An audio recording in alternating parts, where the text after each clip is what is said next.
दोस्तों, जीवन में अक्सर हम अपनी असफलताओं के लिए किस्मत को दोष देते हैं। हम सोचते हैं कि हमारे पास पर्याप्त संसाधन नहीं है, हमारी मेहनत बेकार जा रही है और बाकी लोग हमसे बेहतर हैं। लेकिन क्या कभी हमने यह सोचा है कि हमारी असली समस्या हमारी सोच और हमारे कर्म हैं? आज मैं आपको एक ऐसी प्रेरणादायक कहानी सुनाने जा रहा हूं जो न सिर्फ आपकी सोच को बदल देगी, बल्कि आपको यह भी सिखाएगी कि किस्मत के भरोसे बैठने से कुछ नहीं होता। हमारी किस्मत तभी बदलती है जब हम अपने कर्मों में विश्वास रखते हैं। तो चलिए जानते हैं कि कैसे मेहनत और सही दिशा में किए गए कर्म जीवन को बदल सकते हैं। ध्यान से सुनिए, क्योंकि ये कहानी आपकी जिंदगी बदलने की ताकत रखती है। बहुत समय पहले की बात है। एक नगर में महात्मा बुद्ध ठहरे हुए थे। तभी वहां पर एक किसान आया और वह महात्मा बुद्ध से कहता है, हे बुद्ध, मेरी किस्मत बहुत खराब है। मैं जो भी काम करता हूं वो सब बिगड़ जाता है। मुझे मेरी मेहनत का कोई फल नहीं मिल पाता। मैं एक किसान हूं, मैं खेती करता हूं, लेकिन मेरी फसल कभी अच्छी नहीं हो पाती और इसी वजह से मैं बहुत परेशान रहता हूं। पता नहीं क्यों मेरे साथ ही ऐसा क्यों होता है। इसके उपाय के लिए मैंने कई साधु संतों से बात की, कई ज्ञानियों से उनकी राय ली। उन्होंने जो कुछ भी कहा मैंने वह सब कुछ किया। मैंने सभी तरह के अनुष्ठान, पूजा पाठ और यहां तक कि हर प्रकार के कार्य करके देख लिए, लेकिन फिर भी मुझे इसका कोई लाभ ही नहीं मिल रहा। और वहीं पर मेरे अन्य गांव वाले, उन सब की फसल बहुत अच्छी होती है, जबकि वह अपने खेतों में उतनी मेहनत भी नहीं करते, लेकिन फिर भी उनकी फसलें हमेशा ही बहुत अच्छी होती हैं। मैंने सुना है कि आप सभी की समस्या का समाधान करते हैं, इसीलिए मैं आज आपके पास आया हूं। क्या आप मेरी समस्या का समाधान कर सकते हैं? हे तथागत, क्या आप मेरी किस्मत बदल सकते हैं? उस किसान की वह सारी बातें सुनकर महात्मा बुद्ध मुस्कुराने लगे और उस किसान से कहते हैं, भंते, तुम्हारी किस्मत तो पहले से ही बहुत अच्छी है, सब कुछ तो तुम्हारे पास ही है, फिर भला तुम ऐसा क्यों कहते हो कि तुम्हारी किस्मत अच्छी नहीं है? इस पर वह किसान महात्मा बुद्ध के इस प्रश्न का जवाब देते हुए कहता है, हे तथागत, मेरे पास क्या है? मेरी किस्मत इतनी खराब है कि जिस भी काम में मैं हाथ लगाता हूं वह सारे कार्य बिगड़ जाते हैं।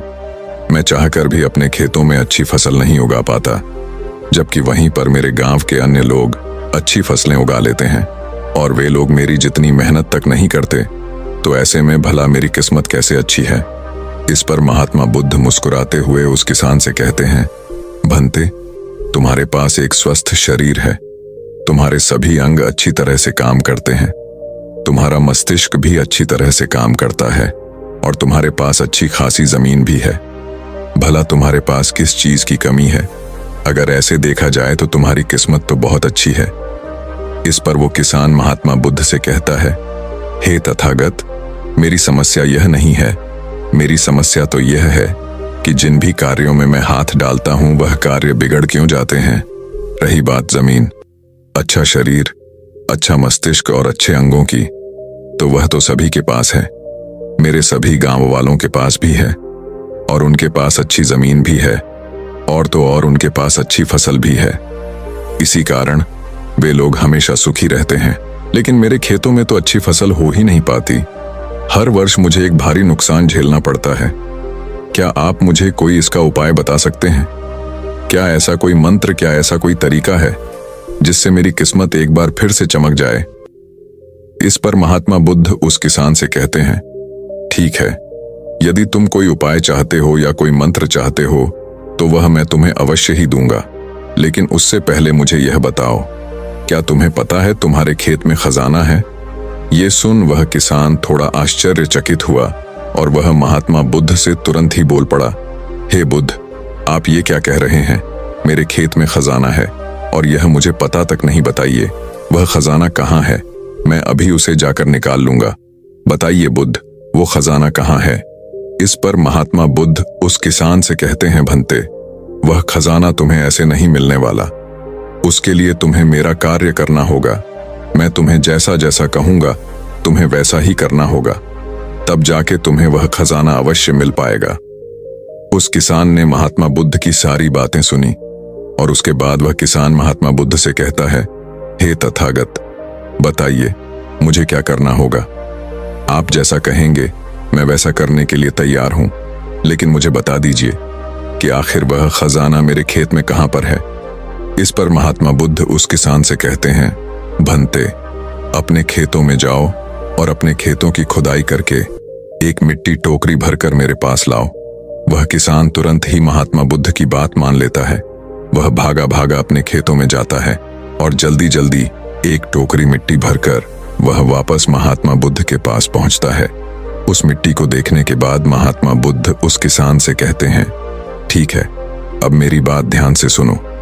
अब से 1 महीने बाद अपने खेत की खुदाई करना और जब तुम पूरा खेत खोद दोगे तो उसमें से एक टोकरी मिट्टी फिर से मेरे पास लेकर आना।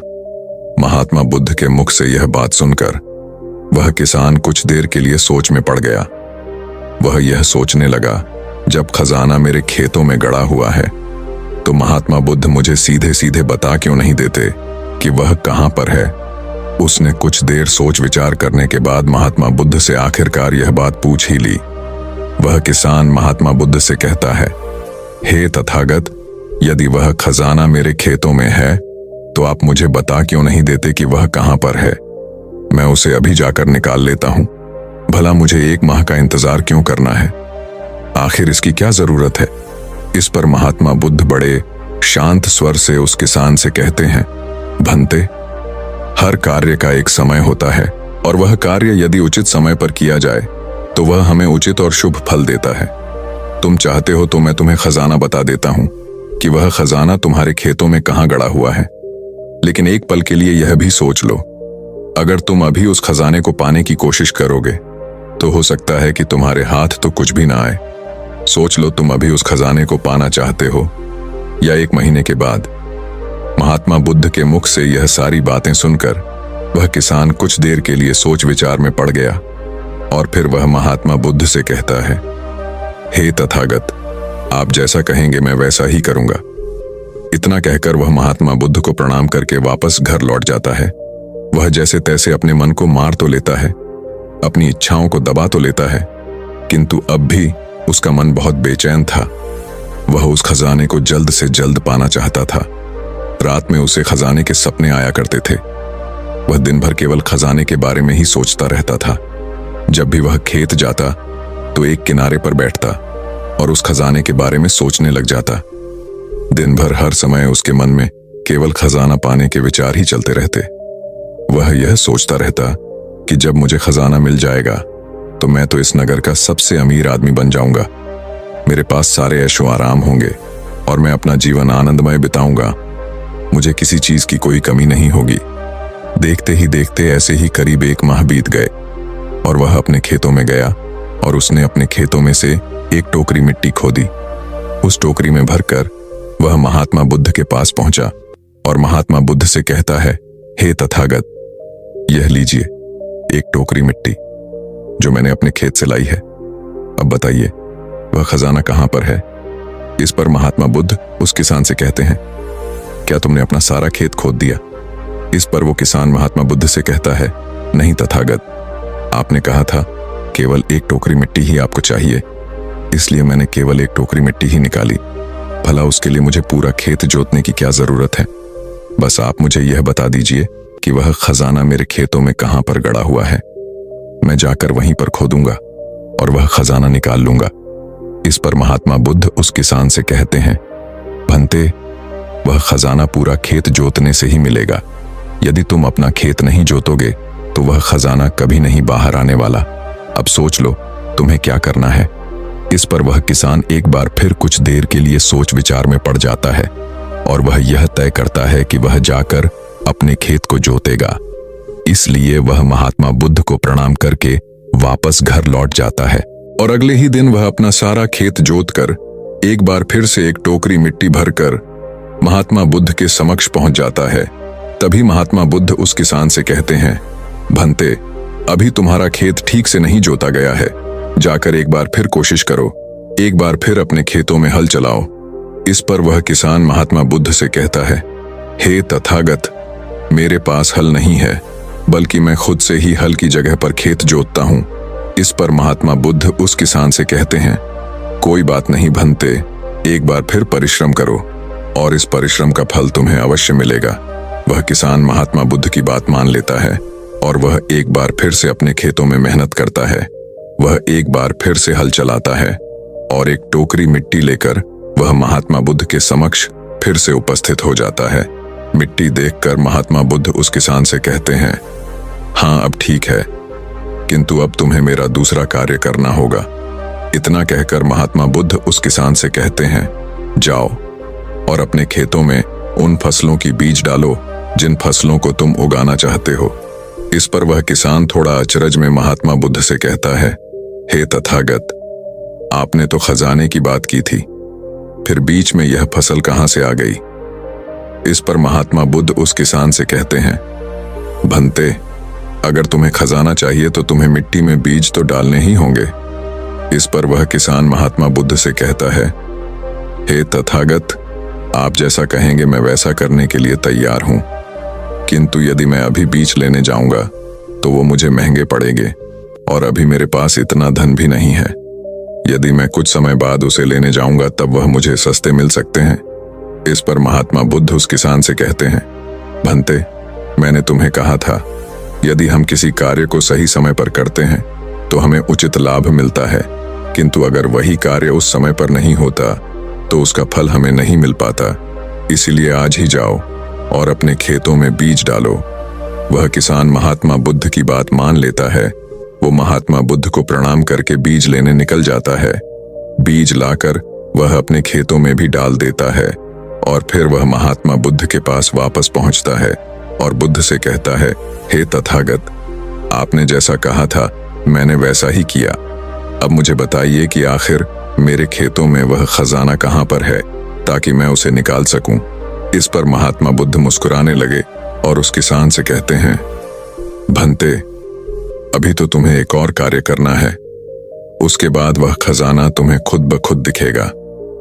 किसान महात्मा बुद्ध से कहता है, हे तथागत, बताइए अब वह कौन सा काम है जो मुझे करना है। इस पर महात्मा बुद्ध किसान से कहते हैं, जो भी बीज तुमने अपने खेतों में डाले हैं अब से तुम्हें उनकी देखभाल करनी है। उन्हें प्यार से सींचना है और देखना उन्हें कोई तकलीफ ना हो, वह स्वस्थ रहे, उन्हें कोई बीमारी या कीड़ा ना लगे। यदि ऐसा हुआ तो तुम्हें वह खजाना नहीं मिल पाएगा। और यदि तुम्हारे खेत का हर एक बीज अंकुरित हो गया और वह अपनी संपूर्णता तक पहुंच गया तो वह खजाना तुम्हें अवश्य ही दिखाई देगा और तब तुम्हें मेरे पास आने की कोई आवश्यकता भी नहीं पड़ेगी। उस किसान ने महात्मा बुद्ध की सारी बातें मान ली और उसके बाद वह महात्मा बुद्ध को प्रणाम करके वापस घर लौट गया। अब से वह अपने खेतों की देखरेख करने लगा। उस किसान ने अपने खेतों पर पूरा ध्यान दिया, किंतु अब भी उसे सपनों में वह खजाना ही नजर आता था और वह मन ही मन सोचता था कि बस एक बार यह फसल पूरी तरह से स्वस्थ हो जाए तो वह खजाना भी मुझे मिल ही जाएगा। इसी सोच के साथ वह उन फसलों की देखरेख में दिन रात लगा रहता। उसने अपनी फसलों पर किसी प्रकार की कोई विपदा नहीं आने दी और देखते देखते वह दिन भी आ गया। जब उसकी फसल उसके खेतों में लहलहा रही थी तभी उसे महात्मा बुद्ध की बात याद आई। महात्मा बुद्ध ने कहा था कि जब तुम्हारी फसलें तैयार हो जाएंगी तो तुम्हें तुम्हारा खजाना भी मिल जाएगा। ये बात याद आते ही उस किसान की आंखों में आंसू आ गए। जो खजाना उसके खेतों की जमीन में हुआ था वह बाहर आ चुका था। उसके जैसी फसल उसके गांव में किसी की नहीं हुई थी। उसकी फसल से उसके सभी कर्ज भी पूरे होने वाले ही थे और सभी गांव वाले उसकी मेहनत को देखकर बहुत खुश थे और उस किसान की तारीफ कर रहे थे।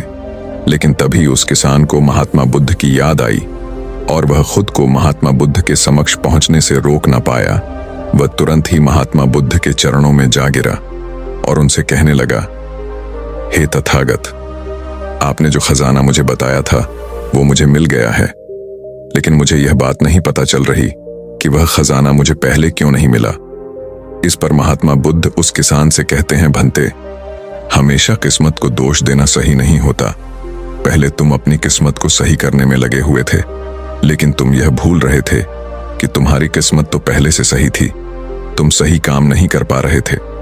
तुम चाहते थे कि तुम्हारे कर्म किए बिना ही तुम्हारी फसल सबसे उत्तम हो, लेकिन उसी वक्त मैंने तुम्हें खजाने का लालच दिया और खजाने के लालच में ही सही लेकिन जब तुमने सही समय पर सही काम किया तो तुम्हें सही फल भी मिला। और जो तुम्हारे पास सबसे उत्तम चीज है, जो तुम्हारे पास असली खजाना है, वह तुम्हारा शरीर ही है। इस शरीर के माध्यम से हम इस दुनिया में जो चाहे वह पा सकते हैं, लेकिन यहाँ पर तो हर कोई अपनी किस्मत का रोना रोने में लगा हुआ है। यहाँ तक कि उन्हें अपने कर्मों में विश्वास ही नहीं है। तो ऐसे लोग भला अपने लक्ष्य तक कैसे पहुंच सकते हैं? इस पर वह किसान महात्मा बुद्ध से प्रश्न करते हुए कहता है, हे तथागत, तो क्या किस्मत जैसी कोई चीज नहीं होती? इस पर महात्मा बुद्ध मुस्कुराने लगे और उस किसान से कहते हैं, भंते, किस्मत क्या है? किस्मत हमारे ही सत्कर्म है, और यह सत्कर्म ही हमें ऊर्जा और शक्ति प्रदान करते हैं ताकि हम सही दिशा में कार्य कर सके, और इन कार्यों से ही हम अपने जीवन के लक्ष्य को प्राप्त भी कर सकते हैं। महात्मा बुद्ध के मुख से यह उपदेश सुनकर वह किसान महात्मा बुद्ध के चरणों में जा गिरा और उनसे कहने लगा, हे तथागत, मुझे आज पता चल गया है कि मेरी किस्मत खराब नहीं थी, मेरे तो कर्म ही खराब थे, किंतु मैं आज आपको वचन देता हूं कि आज से मैं अपनी किस्मत को कभी खराब नहीं कहूंगा, अपने कर्मों को सुधारूंगा और सभी कार्य सही समय पर करूंगा। इतना कहकर वह किसान महात्मा बुद्ध को प्रणाम करके वापस घर लौट गया। दोस्तों, हम में से अधिकांश लोग यही करते हैं। वे लोग हमेशा अपनी किस्मत को दोष देते रहते हैं, लेकिन वो कभी भी अपने कर्मों पर ध्यान नहीं देते। वो यह नहीं सोचते कि क्या उन्होंने अपने लक्ष्य को पाने के लिए जो कर्म करने चाहिए थे वो कर्म किए हैं या नहीं, कहीं उसमें कोई कमी तो नहीं रह गई, और अगर उसमें कोई कमी थी तो क्या उस कमी को दूर करके क्या उस लक्ष्य को प्राप्त किया जा सकता था। और यह सब हम तब सोच पाएंगे, तब समझ पाएंगे जब हम अपनी किस्मत को दोष देना बंद कर देंगे। लेकिन हम तो अपने आप को सही और अपने किस्मत को गलत ठहराना चाहते हैं। हम किसी ऐसे को चाहते हैं जो हमारी गलतियों का ठेका ले ले, और इसीलिए हम अपनी किस्मत को हमेशा दोष देते रहते हैं ताकि हमें कभी किसी के सवालों का कोई जवाब ही ना देना पड़े। और इस तरह से हम उस समस्या से भी निकल जाते हैं, और हम कभी पीछे पलटकर यह नहीं देखते कि क्या हमने उस लक्ष्य को पाने के लिए हर मुमकिन कोशिश की थी या नहीं। हमसे कहीं पर कोई गलती तो नहीं हुई थी, क्योंकि हमें तो लगता है कि यह सब तो किस्मत का खेल है, और भला किस्मत से कौन जीत सकता है। आपने अपने आसपास भी ऐसे कई लोगों को देखा होगा जो लोग अपने लक्ष्य को प्राप्त ना कर पाने पर रोते हैं, चिल्लाते हैं, और जब उनसे कोई उनकी असफलता का कारण पूछता है तो वह यही कहते हैं कि वह तो मेरी किस्मत में था ही नहीं। लेकिन यहाँ पर आप एक वास्तविकता भूल रहे हैं। इस दुनिया में ऐसे कई सारे लोग हैं जो अपने कर्म पर ध्यान देते हैं। वह अपने कर्म को कभी नहीं छोड़ते, भले ही वह अपने लक्ष्य को पहुंच पाने में असफल हो जाए, लेकिन फिर भी वह अपने कर्म पर विश्वास रखते हैं।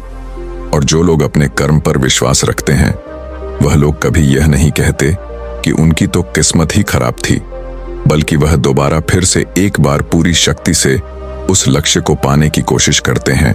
और यह कोशिश वह तब तक करते रहते हैं जब तक कि उन्हें उनका लक्ष्य मिल नहीं जाता।